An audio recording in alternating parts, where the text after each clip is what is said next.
OK, donc dans cette vidéo ici, dans cette leçon ici, je vous décris les étapes qui permettent à l'ADN de se répliquer. Alors, je vais parler de termes comme les bouts 3' et 5' de l'ADN, et ça réfère, vous savez que l'ADN, ça réfère à la structure moléculaire de l'ADN. Vous savez que l'ADN, c'est une double échelle de polynucléotides et qui sont antiparallèles. Hein. Ça veut dire qu'il y a un brin, comme à l'envers de l'autre, pour que les bases azotées viennent se lier ensemble au centre.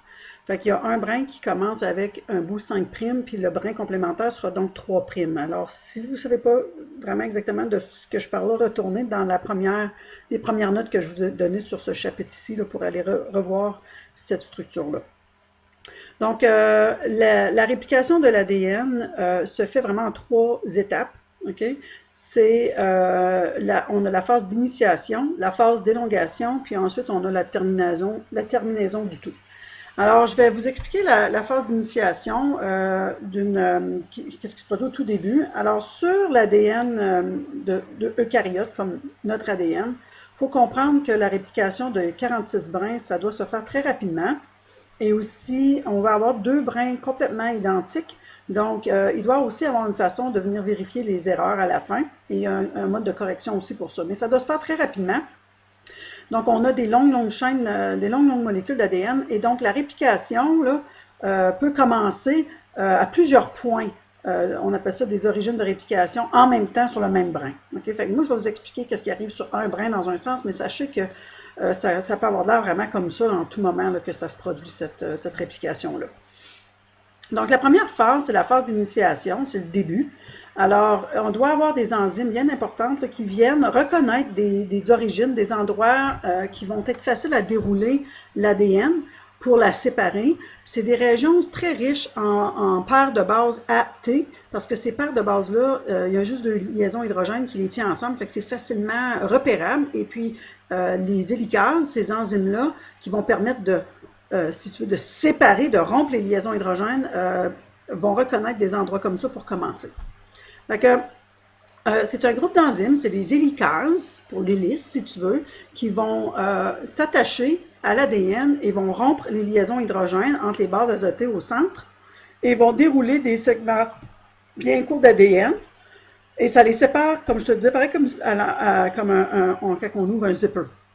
Ensuite, pour empêcher que les bases azotées reviennent ensemble, là, parce qu'écoute, il y a une attraction qui se fait entre les paires de bases, là, il va y avoir des protéines. En anglais, ça s'appelle single strand binding proteins. Fait que single strand, c'est qu'on ne veut pas que les bases azotées reviennent ensemble. Fait que ces protéines-là s'attachent là, pour empêcher là, les bases de se recoller. Fait que ça reste séparé. On appelle ça les protéines fixatrices d'ADN monocaténaires, puis sur les schémas, là, c'est SSB qu'on voit. Donc, ça stabilise les nouvelles parties séparées, les empêche de s'enrouler, de reformer une double hélice. Fait que chaque brin, OK, fait que là, ça va se développer, tu vois, là, on voit les étapes comme ça ici, là. Fait que ça commence, ça s'ouvre, et là, ça s'ouvre de plus en plus, et les hélicases fonctionnent dans tous les sens, puis éventuellement, là, quand ça, c'est en train de s'ouvrir, il faut comprendre que tout de suite, les prochaines étapes d'élongation là, se font, là. Fait que juste en arrière des hélicases. Donc, chaque brin qui va être séparé de son autre brin là, va servir de matrice. Ça veut dire qu'on va avoir des bases azotées de libre et on va se servir de ces bases azotées-là pour attacher les nouvelles complémentaires, selon les règles d'appariement des bases, A toujours avec T, C toujours avec G. La polymérisation, on appelle polymérisation l'action d'ajouter des bases azotées, ça s'effectue toujours dans un seul sens. Les nouvelles bases azotées sont ajoutées en 5' vers 3'. Donc, ça veut dire que l'enzyme qui va faire la polymérisation, elle s'appelle l'ADN polymérase 3, elle va venir s'attacher toujours, elle reconnaît le bout 3' de l'ADN matriciel. Fait que rappelle-toi, il y a un brin ici qui est 3', OK? Puis l'autre est 5'. Fait qu'il y a un brin qui va se faire à l'envers de l'autre pour faire la polymérisation. OK? Donc, mais on va expliquer ça. Ça, c'est vraiment partie de l'élongation. Fait que l'initiation, c'est de dérouler, de trouver des points d'origine où ce que les hélicases vont venir dérouler les brins d'ADN et les séparer. OK? Ensuite, il y a une enzyme super importante, c'est la primase. La primase, c'est une enzyme qui va devoir venir ajouter un court brin d'ARN le bout 3' de l'ADN matriciel, l'ADN initial, pour pouvoir permettre l'élongation de se faire. Okay? On appelle ça une amorce. Le brin d'ARN, on appelle ça une amorce, c'est pour ça un primer. Alors, c'est pour ça qu'on appelle l'enzyme la primase. Fait qu'elle va venir ajouter un petit brin d'ARN et là, l'élongation va pouvoir se produire. Deuxième étape, c'est l'élongation. L'élongation, c'est l'étape où on bâtit le nouveau brin d'ADN complémentaire au brin parental. Okay? Donc, après la séparation des deux brins par les hélicases, la réplication débute à un des sites d'initiation spécifiques, mais il faut absolument que ça s'accroche à un brin 3' de l'ADN matriciel, ou si tu veux, on peut l'appeler l'ADN parental. Okay? L'élongation permet de synthétiser les nouveaux brins d'ADN. Fait que tu vois, ici, on le voit en bleu foncé, ça représente le brin parental ou matriciel. Okay? Donc, comme tu peux voir, on a toujours un brin qui est 5' et l'autre commence par 3'. Ils sont antiparallèles. Puis les brins en bleu pâle, c'est les nouveaux brins qu'on est en train de bâtir en se servant de la matrice du brin d'ADN initial. L'ADN polymérase 3, c'est l'enzyme qui va permettre la polymérisation, donc qui doit reconnaître le brin 3' parental et y attacher après l'amorce. Okay, il y a toujours un amorce d'ARN, elle devrait être montrée ici, il ne l'est pas, là, en jaune, là, on va dire que c'est de l'ARN en jaune. Et ça, c'est l'amorce qui est là, puis là, l'ADN polymérase vient s'attacher okay, au bout 3' de l'ADN parental, et donc va commencer à ajouter les bases azotées là, selon la complémentarité du brin parental. Donc, l'ADN polymérase 3 est l'enzyme qui catalyse l'addition des nouveaux nucléotides à partir du bout 3' de la chaîne parentale pour former le brin principal ici. Tu vois, celui-là, qui est le brin 3' parental, ben, l'ADN polymérase va avoir une amorce ici, mais l'ADN polymérase va venir s'attacher à l'amorce et va ajouter des bases azotées plutôt à l'amorce et va continuer ici jusqu'au bout 5', dans une shot seulement.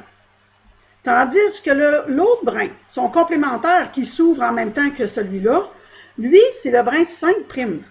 Donc, rappelle-toi que l'ADN polymérase a une règle. Elle doit ajouter des bases azotées au bout 3'. Fait que si c'est 5' ici, c'est 3' dans ce sens ici. Fait que comme que le brin directeur, le brin principal, il est construit dans une shot, l'autre doit être fabriqué en fragments. Il y a deux règles qui assurent un bon déroulement du processus d'élongation. C'est premièrement que la polymérisation se fait dans un sens seulement. Et on bâtit les nouveaux brins 5' à 3', donc il faut s'attacher au brin 3' parental. Ça, c'est une des règles. La deuxième règle, il faut s'attacher à une amorce d'ARN parce que l'ADN polymérase, il faut qu'elle ajoute des bases azotées à des bases azotées déjà existantes. Okay? Elle doit s'ancrer à quelque part. Donc, ça veut dire que pour le brin directeur, le brin qui est parental 3' à 5', il y en a juste une amorce.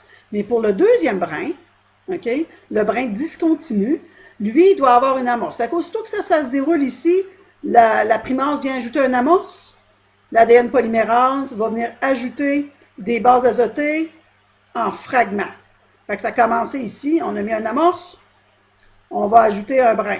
Ensuite, ça se déroule en avant, on met une deuxième amorce, on ajoute un deuxième brin. Ça se déroule en avant, on ajoute une troisième amorce, et on fait ça. Fait qu'en autres mots, ce brin ici, il est fait en shot, en fragments. On appelle ces fragments-là des fragments d'Okazaki. OK? Fait qu'il est bâti plus lentement, le brin discontinu, à cause que ça se fait à l'envers de l'autre. Okay? La réplication du brin directeur principal, il y a juste un amorce au début, mais le brin discontinu ou secondaire, on l'appelle souvent, lui, va se faire bâtir en fragments, qu'on appelle des fragments d'Okazaki. Okay? Alors, l'ADN polymérase ajoute les nucléotides au groupement hydroxyle 3' de ce brin-là. Donc, tu vois, la primase place des amorces d'ARN complémentaires au groupement hydroxyle en 3' toujours du brin parental. L'ADN polymérase vient ajouter des nucléotides en fragments d'Okazaki dans le sens, fait que ça se bâtit toujours dans le sens 5' à 3'. Fait que chaque amorce d'ARN, à chacun, va s'ajouter un fragment d'Okazaki. L'ADN polymérase 1, c'est une autre polymérase, on l'appelle une exonucléase. Elle va venir à la fin quand tout va être bâti. Il faut enlever ces fragments d'ARN-là, les amorces, parce que c'est de l'ARN. Nous autres, on veut de l'ADN.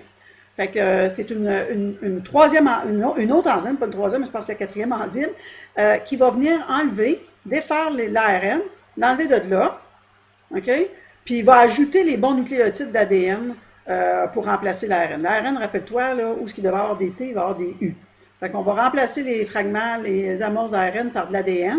Puis ensuite, il va y avoir une dernière enzyme, elle s'appelle l'ADN ligase, qui va venir lier ensemble, les coller ensemble pour s'assurer que le tout est continu. Donc, le brin discontinu ou le brin secondaire se forme donc plus lentement que le brin directeur ou principal. On peut voir sur cette figure-là, ça montre justement comment on va avoir ensuite l'amorce, OK, qui est placée. Puis ensuite, on va venir, l'ADN polymérase 3 va venir bâtir le brin dans le bon sens.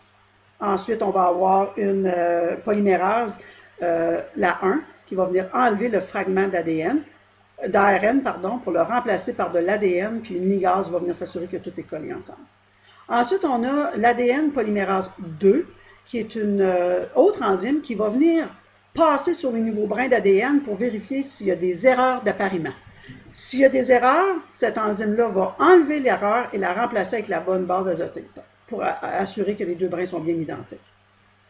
Fait qu'à la toute fin, en fait, à la terminaison, les enzymes d'enroulement interviennent, puis la molécule d'ADN se reforme en double hélice, sur twist, si tu veux, quand le dernier amorce d'ARN se fait enlever. Ça laisse toujours un vide au bout, OK? Des espaces impossibles à combler. Parce que quand on enlève cette amorce-là, je te rappelle, l'ADN polymérase ne peut pas venir s'accrocher à quelque chose qui n'a pas de base azotée déjà. Fait qu'après plusieurs réplications d'ADN, à un moment donné, il ne peut plus en avoir. C'est pour ça que les cellules, à un moment donné, ne peuvent plus se reproduire parce qu'on manquerait d'informations. Alors, il y a toujours, les brins d'ADN raccourcissent toujours, mais souvent, ces bouts-là, c'est des grands bouts qui n'ont pas de gène important. Il n'y a pas rien d'important, ce n'est pas de l'information importante. Mais si ça viendrait qu'à toucher l'information importante, bien là, la cellule ne peut plus se répliquer parce que la réplication viendrait nuire, si tu veux, l'ADN nouvellement formé, elle aurait des mutations.